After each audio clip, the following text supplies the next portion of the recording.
querida doctora, le vamos, pues le vamos a hacer una entrevista. Ajá.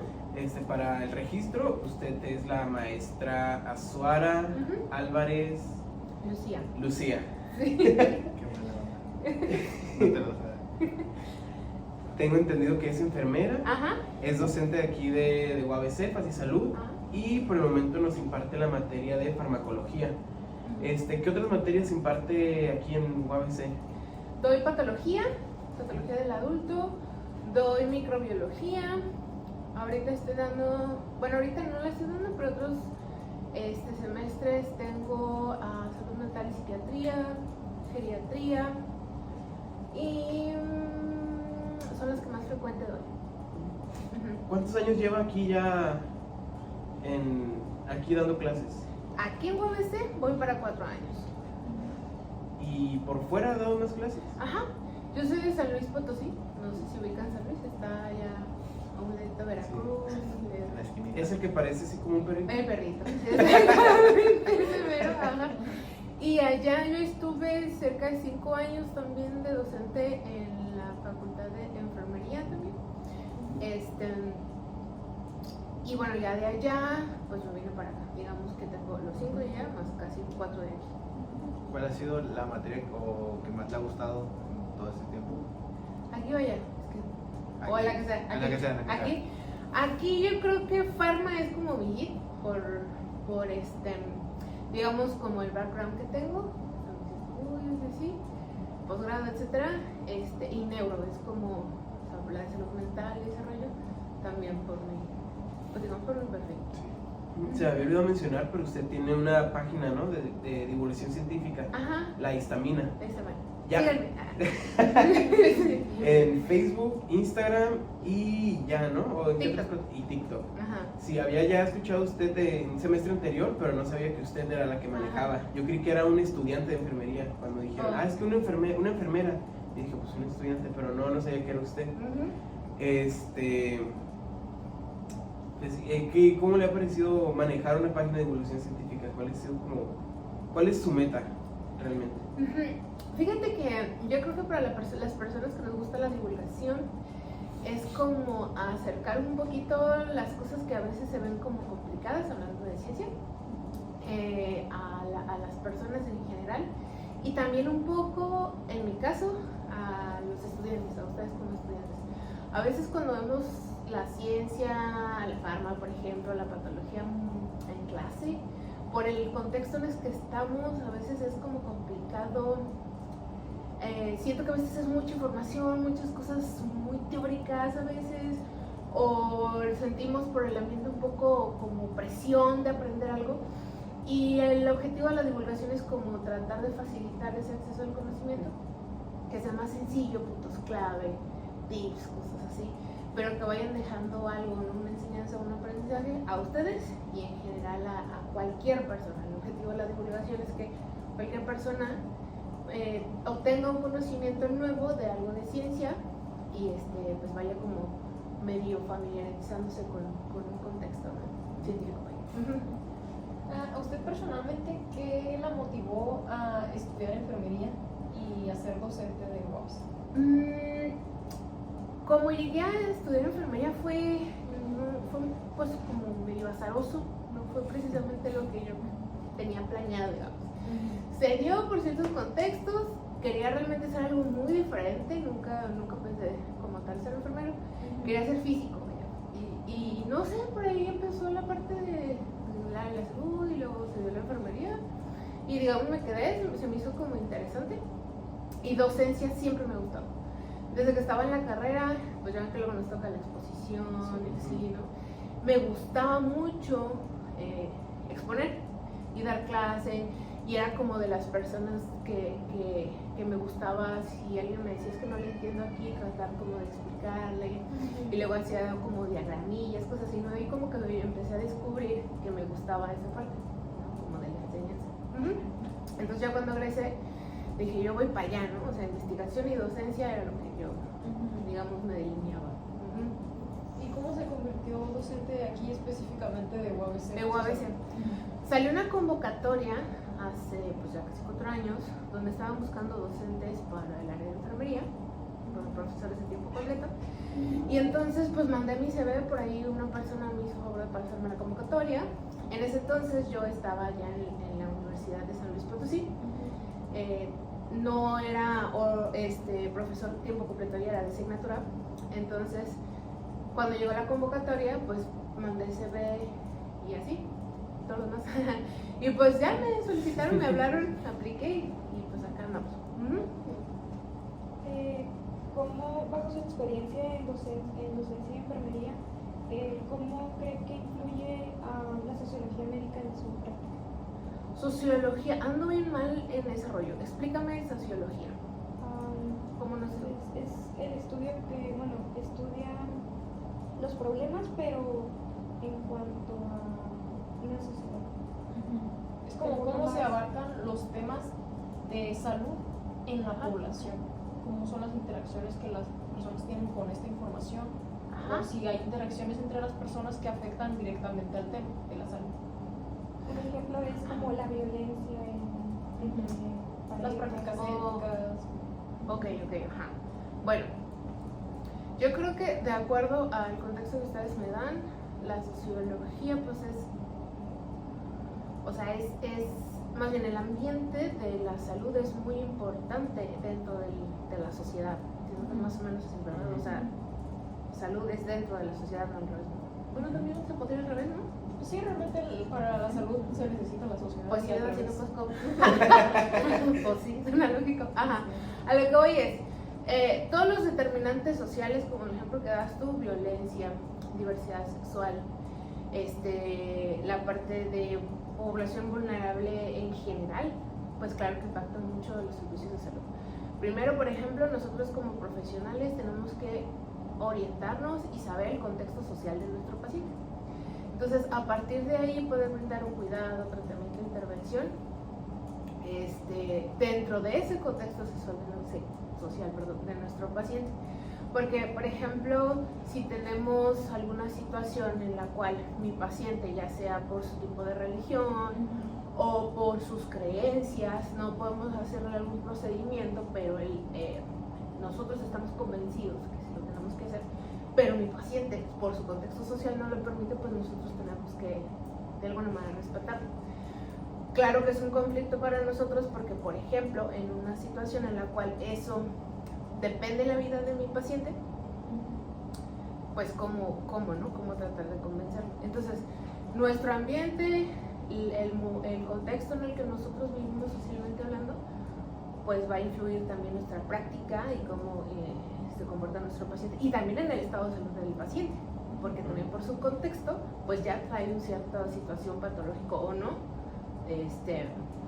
pues específico, ¿no? Sí. Creo que más o menos, espero que sí me haya explicado. Bueno, ok. Igual, tomando de ejemplo la situación que dijo sobre pacientes que no quieren por su creencia, ¿cómo estuvo su primera experiencia de eso? A mí me tocó una persona, sí, yo creo por eso lo mencioné, porque sí me quedó como grabado, yo era estudiante. Entonces, hay una persona, hay cierto tipo de situación, digamos, religiosa que no permite la transfusión de sangre. Entonces era una persona que necesitaba. Y bueno, por el contexto en ese momento, yo siendo estudiante, como que uno cuando está estudiante tiene como esa idea como muy romántica de salvar vidas. Ajá. Entonces de pronto, pues estábamos, no, sí, que hay la transfusión, no sé qué, ya estábamos viendo tipo de sangre, cuando preguntamos tipo de sangre, porque estaba el familiar, pues nos dijeron, no, es que eso no lo podemos usar porque, pues no, porque ya nos explicó, ¿no? Entonces, pero como que no, o sea, el paciente está chocándose, ¿no? Necesita, no, pues otras cosas, el punto es que se trató de meter otros expansores de volumen, etcétera, y claro que no funciona, y entonces el paciente se muere. Y yo ahí como muy nuevecita, para mí fue, o sea, no entender esa situación, pero ¿cómo cree que va a dejar que se muera su paciente por no recibir sangre, ¿no? Porque su creencia, pero así es, ¿no? Así es y ni modo, y es difícil aceptarlo. En su momento sí, yo súper enojada, pero ¿cómo? ¿No? También algunas personas, pero ni modo, o sea, es parte de la sociedad en la que estamos, es parte de las creencias y son válidas y ni modo, ¿no? Porque nos metemos en un problema si no respetamos eso, por ejemplo. Ajá. sobre su canal de divulgación científica, ¿qué la motivó a llevarlo a cabo? Fíjate que yo lo inicié en particular ese porque de manera previa ya tenía yo la oportunidad de trabajar en cosas de divulgación, pero en otros proyectos. Ese proyecto en particular fue con el objetivo de dar una especie de recap de lo que yo veía en clase con mis alumnos. Entonces era como subirles así, en una sola imagen, cosas muy específicas de algo que hubiéramos visto en farma o en patología. Así empezó, y entonces a partir de ahí ya empecé a diversificarlo un poquito más. Primero era nada más como un grupo de Facebook, y luego lo abrí, ahí ya hice otras plataformas y así. Y es lo, digamos que de esa manera también me gusta, porque además de que puedo acercarme a los alumnos y decir, vimos tal fármaco, si más o menos ya se te olvidó, revisa, no sé si me explico, como una parte de repasito, o también alguien me dice, es que esto no lo entiendo, o de dónde salió esto, trato como de hacer más o menos en ese mismo esquema para tratar de dejar claro, temas o cosas así. Entonces, ¿usted pensaría que la audiencia, la mayor parte de su audiencia son alumnos de aquí que usted le ha dado clases? ¿O cree que ya ha podido como diversificar tanto como a gente que directamente no es parte del área de la salud? Algunos, sí, fíjate que sobre todo en TikTok, muchos son alumnos, pero muchos no. Muchos que recientemente por ahí, ya ves que salen estadísticas y cositas así en las páginas, son población, digamos, chiquitos, o sea, 10 y tantos, algunos 20 más o menos, por lo que algunas cosas de la estadística dicen, y otros sí no tienen nada, pero cero que ver con la salud. Y eso se me es bien padre, porque es como, pues sí, ¿no? La que divulgar la ciencia de la salud a personas que no tienen como tanto contacto, se me hace bonito. La información que usa principalmente para sus publicaciones, ¿de dónde lo obtiene? ¿O está en otro idioma? ¿Lo saca de algún artículo, revista, libro? Normalmente son de noticias de ciencia que salen así en los journals, o de artículos, que de pronto yo veo un artículo que ando buscando cositas y me topo algo interesante, un artículo científico, se me hace interesante, jalo algunas cosas y de ahí hago una publicación. La mayoría son así. Otros son, por ejemplo, que escucha luego uno como chisme de algo y entonces lo busco, ¿no? Lo busco, ¿dónde está eso? Empiezo a dar con los artículos científicos de dónde son, cómo salieron, y de ahí si es algo que sí está científicamente, digamos, comprobado, o que es de una revista de buen impacto, hago algo. Si se queda en chisme, pues no. O a veces también cosas que son como curiosas. Una que acabo de subir, que fue un video que por ahí estuve siguiendo, de una carrera, por ejemplo, de espermatozoides. Se me hizo súper locochón. Entonces empecé a ver, y ese, por ejemplo, dice, oye, qué buena onda, ¿no? O sea, se me hizo como interesante, ¿no? Pues, y por eso también fue una noticia que jalé. Y así, ¿no? Cositas curiosas que por ahí luego me encuentro.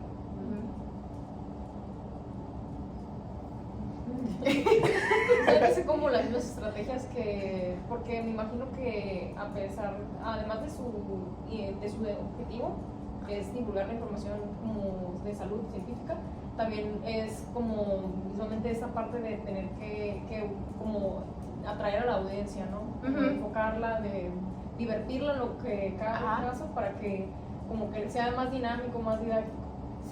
Sí, de hecho es una de las cosas importantes que siento que la mayoría de los divulgadores tenemos que aprender, es eso, jalar a la audiencia desde un punto de vista curioso, o sea, como jalar la curiosidad de la persona, y de ahí es como, de ahí jalas para dar ahora información, ¿no? Sí. No, ahorita que estamos hablando pues de eso, ¿no? De la divulgación científica, ¿usted recuerda o tiene como una idea como de qué divulgador científico fue como su ejemplo a seguir? Porque, bueno, hablo por mí, ¿no? Pero yo sí me acuerdo que yo seguía mucho un divulgador científico, no sé si lo ubica, es de Grace Tyson, hizo como la segunda parte de Cosmos y luego me vi la primera. Y pues lo sigo mucho todavía. Entonces, ¿cuál sería para usted, no? Fíjate que cuando yo era niña, por ahí hace muchos años, era complicado la parte de ver televisión de cable. Entonces lo que llegaba a mi rancho, por decirlo así, era el canal 11, del 11 Niños. Ajá. Y ahí había un programa, pasaban luego muchos de Discovery, así, etcétera, ¿no? De Animal Planet, bla, bla. Entonces, dentro de toda esa gama, resulta que había un programa que se llamaba El Mundo de Big Man. Entonces, ese fue el primer, para mí, cosa que vi que se relacionaba con ciencia. Y me gustó un montón. Entonces, a partir de ahí empecé como a buscar cosas. Después llegué a Cosmos, ¿no? Carl Sagan y todo ese rollo. Y empecé a conocer otros divulgadores. Uno de ellos es Julieta Fierro, por ejemplo, es una persona, es mexicana, buenísima, física. Y otros que hay Eduardo Sáenz de Cabezón, por ejemplo, él es matemático, él es de España, no sé exactamente de dónde, y así varios, ¿no? Entonces, pero para mí, así, en mi infancia, porque te estaba hablando que tenía que yo como, no sé, como 7 años, ¿sabes? Cuando empecé a ver el mundo de Big Man, y ahí como que fue, ¿no?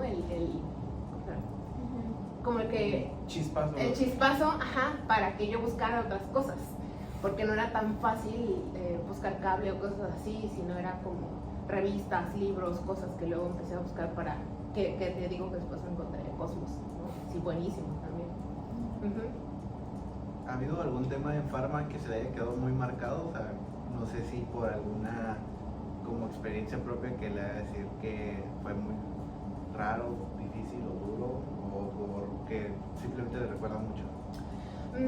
Como aprenderlo de Pharma. ¿Qué será? Un tema específico no recuerdo.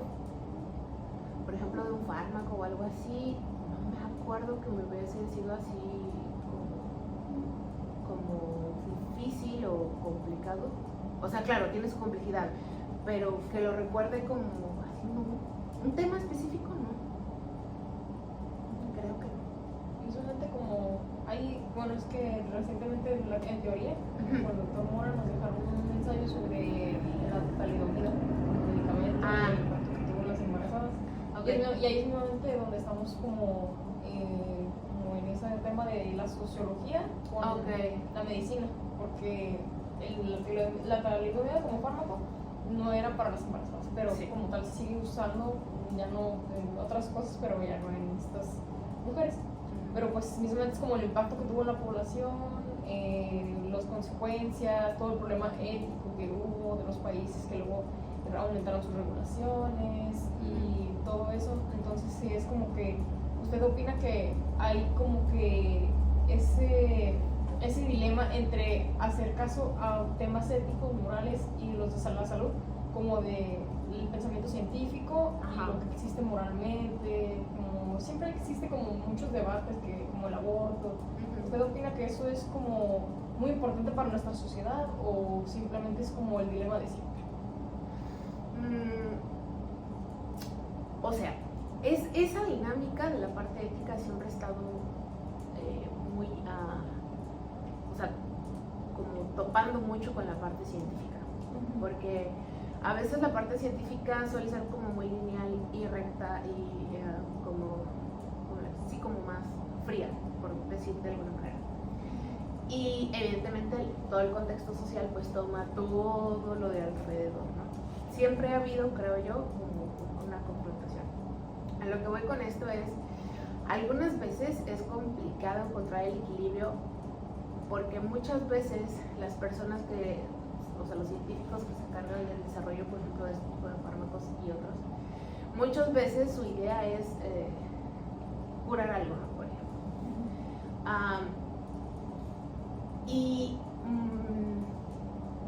A veces el objetivo es curar algo, pero para realizar ese proceso de curar lo que sea, pues se tiene que pasar por un comité de ética y pasar también por pruebas en modelos, ¿no? O sea, en modelos celulares, animales y en personas.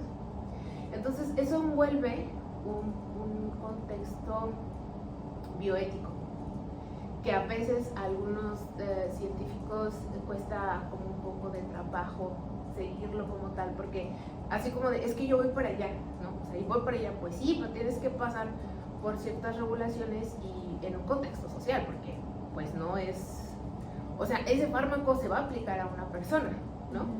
Entonces, eso siempre ha sido complicado, porque a veces es de, yo voy para allá y no me importa por quién pase, pero no tienes que acercarte, tener una regulación, etcétera, etcétera.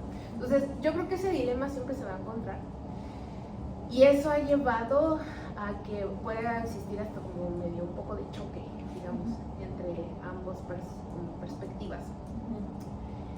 Sin embargo, creo que con todas las regulaciones que ha habido a nivel internacional y eso ha logrado mediar un poco esta parte de, o sea, sí, pero no puedes hacer las cosas, si ya viste algo raro en animales no puedes pasar a humanos, por ejemplo, o si no está bien puro y si no demuestra ciertas cosas y si no está probado por saber quién, no puedes aplicarlo entonces a un paciente. Entonces, como tratando de concluir esto, siempre ha sido parte. Las regulaciones han justo tratado de mediar las dos partes para que se logre el objetivo, que sí es curar a una persona, pero sin que pases de por medio, me voy a ir muy dramática, pero matando gente, ¿no? Para lograr algo. Y ha sido importante porque seguro ustedes lo vieron. Desafortunadamente muchos avances que se han dado en ciencia y en salud han sido en situaciones muy poco éticas, como por ejemplo todo el contexto nazi, ¿no? Y gracias a eso sabemos muchas cosas. No sé si me voy explicando. Yo vi una noticia de que supuestamente, bueno, no supuestamente, casi muy inseguro, la marca de jabón Dove, realmente su contexto es que su marca se desarrolló en la época de los nazis y que usaban a los presos o a los judíos para crear estos productos. Ya después se fueron como tal regularizando bien, pero pues su contexto muy trasfondo era eso. O como, no me sé el nombre específico del libro, pero conozco que hay un atlas de anatomía humana que se hizo en cuerpos de judíos. Y entonces había visto, o sea, en un video, ¿no? Un doctor que decía que es lo ético, o sea, estudio usando este libro sabiendo que pues, tuvieron que morir mucha gente, o no lo estudio y me privo de un conocimiento tan enriquecedor, porque es de los mejores, supone que es de los mejores atlas, ¿no? De anatomía humana. Más específicos. Ajá. Entonces, pues, a eso me refiero, que a veces las personas dicen, es que yo quiero llegar ahí y sé que va a ser muy bueno, o sea, sí, pero en medio hay cosas que tienes que pues regular, vaya, no puedes, no podemos volver a hacer eso no se puede, éticamente hablando, ¿no?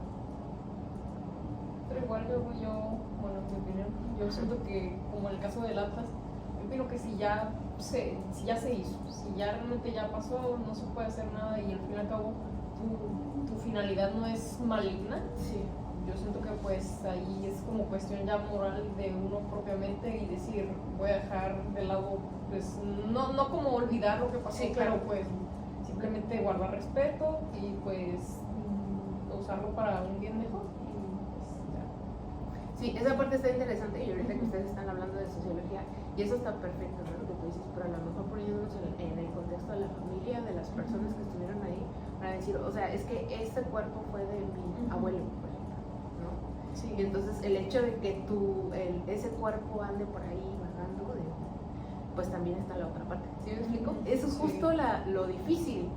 Ajá. Sí, muy bien. O no yéndonos tan lejos, por ejemplo, ahorita que nosotros nos enseñaron anatomía con cuerpos humanos, de la propia Semefos, sí era así como de, el mismo, no sé si se acuerdan, pero el doctor Márquez nos dijo como de, yo por eso siempre tapo las caras, porque me da muchísimo miedo de que pues, las fotos que les traigo, una alumna me diga, ese es mi tío que tanto buscamos, o ese es mi familiar que no encontrábamos. Qué broncón, ¿no? Sí, porque mismamente pues en parte, hasta incluso actualmente como podemos ver, en parte saltan un poco las reglas, las regularizaciones, pero pues realmente es porque tanto como la familia, como en este caso los doctores, como tal no tienen idea de quién es esta persona. Entonces también mismamente se salta la parte de la ética un poco y dicen, ok, no sabemos quién es esta persona, su cuerpo está aquí, nos puede enseñar algo, sí. Entonces se decide si se usa o no se usa, pero mismamente si fuera un familiar que de repente lo identificara, pues quizás podría decir, porque están usando a, no sé, mi tío para eso. Justo eso pasó, de que mencionan, no me acuerdo el nombre de la persona. Ya ven que está exposición de cuerpos. ¿El Body anfiteatro? Wars. No, el de es Body Wars, ¿no? Se llama. ¿No fue de una señora que identificó el cuerpo? Sí, ¿sí lo viste? Sí. Bueno, parte de esta exposición, si no les he tocado, yo creo que sí, pero a lo mejor no lo estoy pronunciando bien. Es una persona que hace arte plástica y entonces cuerpos que en teoría son donados, hace como los plastifica o algo así. No sé exactamente cómo se llama el proceso, pero el chiste es que tú puedes ir a la exposición y ver un cuerpo, la anatomía, todo. Una persona pasó, una señora, que fue ahí y vio uno de estos cuerpos y dijo, ese es mi hijo. Imagínate el broncón. Sí. Y parece ser que sí, porque llevó foto y todo no sé qué, y las personas pues que están a cargo de ahí, no, pues es que este cuerpo lo donaron. Pues sí, pero yo te juro que ese es mi hijo que está desaparecido, no sé qué. Carajo, ¿no? ¿Usted considera que está bien eso? Utilizar cadáveres. Fíjate que yo creo que gracias a eso hemos aprendido mucho, como ustedes han dicho, pero a lo mejor lo ideal aquí es que no sean personas que no se saben de dónde vienen, sino que hay algunos de esos cuerpos han sido donados, como por ejemplo lo que pasa con esto del Banco de Cerebros, que está en la Ciudad de México. Es un lugar donde si yo tengo un familiar con Alzheimer y yo puedo donar su cerebro para estudio, lo puedo hacer. Pero no así, y menos en un contexto en nuestro México actual donde hay un montón de violencia, un montón de desapariciones, un montón de cosas, porque pues está pasando de complicado ese rollo, ¿no? Entonces yo creo que sí, porque aprendemos mucho, pero probablemente para que esto no suceda y no traer más dolor a este tipo de personas, ¿verdad?, de su familiar, pues que sea un cuerpo donado, ¿no?, de una familiar. Es que a lo que sé, esos cuerpos son como, no son como reclamados. Ajá, exactamente. Después ya los toman. Sí. Pero bueno, tengo entendido que desde el problema que estamos teniendo específicamente en Tijuana, los cuerpos los cuerpos ya no pueden salir de la CEMEFO como tal, pues. Se quedan ahí. Okay. Y si no lo vienes a recoger en ¿sabe cuánto tiempo? Toman muestras de ADN y lo dejan marcado y ya no lo mandan como tal a una fosa común. O sea, tienen los cuerpos así empaquetados, como se podría decir, en fosas especiales donde voy yo, digo, hey, se me perdió un familiar, me toman muestras, checan si tienen coincidencia y ya me devuelven el cuerpo. Ya no es como tal, por eso ya había entendido que los anfiteatros ya no funcionan como tal, porque ya no hay cuerpos. Sí. Pues sí, eso está bueno porque pues cuántas personas, ¿no? Toda esa desaparición. Ustedes supieron el chisme de lo que pasó en Guadalajara, ¿no? Por ejemplo, en Jalisco, Del rancho Itzá. Sí, no, y es algo muy feo. Yo tuve un familiar desaparecido. Okay. Afortunadamente, pues se encontró el cuerpo, que es lo importante. Ajá. Entonces, sí, no, o sea, si yo encontrara una exposición a mi tío, o sea, no, Pues claro. ahí quedo. Sí, claro. ¿Y pueden proceder legalmente? Se supone que sí. El problema, por ejemplo, con esta persona es que, bueno, ella hizo el reclamo, mostró pruebas de que ese era su niño por pues sí, las facciones, pues reconoció las facciones. La cuestión es que el lugar donde está la exposición es que está bajo todos los lineamientos, o sea, está como reglamentado, por así decir. Y pues a lo mejor sí se puede, pero no sé exactamente todo lo que implicaría. O sea, no sé ni siquiera cuál sería el procedimiento legal, porque finalmente si las dos partes están diciendo, bueno, es que ese es mi hijo desaparecido, y la contraparte dice, pues es que aquí está todo legal, ¿no?, de este cuerpo, ¿no? ¿Y qué se puede hacer? Después de platicar todas estas cuestiones de ética, de si es correcto, si no es correcto, de la ética, en un futuro ¿a usted le gustaría como abordar sobre el tema de, más bien como incluir más esta parte de la sociología en sus clases o en sus redes? Fíjate que sí. Justo lo que decía luego, a veces las personas que nos gusta la ciencia somos más ciencia. Pero es que luego se nos va ese rollo, ¿no? Y sí, dado el contexto, que me gusta que sea dirigido a alumnos o aquellas personas que están en formación, sí lo necesitamos, sí lo ocupamos, porque por cuestiones de evolución en el aprendizaje, ciertas materias que yo tomé, por ejemplo, cuando era niña, como esta de cívica y ética, o sea, ya creo que ya no está. Y ahí aprendíamos muchas cosas. No sé si hoy ya está todavía. No sé. No, creo que ya no está. No, creo que ahora, bueno, es que mis hermanos van en primaria, Sí. hay uno que se llama como saberes de tu comunidad, algo así, aprendizaje y saberes, que es como formación cívica y ética, Ok. pero también te meten español, es como una mezcla muy rara realmente. Ok. Sí, creo que hubo un tiempo, o sea, yo sí lo tomé, pero hubo un tiempo, no sé a partir de qué generación se dejó de dar. Y la verdad es que sí se vio un impacto, bueno, yo creo, por lo que podemos ver en la sociedad, de la ausencia de ese tipo de cosas. Entonces, sí necesitamos una educación en ese tipo, en la parte de todo lo que tiene que ver con la sociedad. Entonces, yo, por ejemplo, soy una persona que sí no, per se no la incluyo como. O sea, sí menciona uno como, pues es que estás en un contexto de un paciente, acuérdate que es todo un contexto psicológico, bla, bla, bla, cultural, ¿no? Todo esto de... pero se aborda poco. Yo creo que la abordamos, y más en cosas que tienen que ver con ciencias básicas y a veces incluso con ciencias de la salud. Finalmente trabajamos con paciente, pero a veces patología, ¿no? Tratamiento, ¿no? Y el paciente se queda como a veces de lado y no lo vemos en conjunto. Entonces creo que es una buena observación para mí incluir este tipo de cosas. Sí, de alguna manera.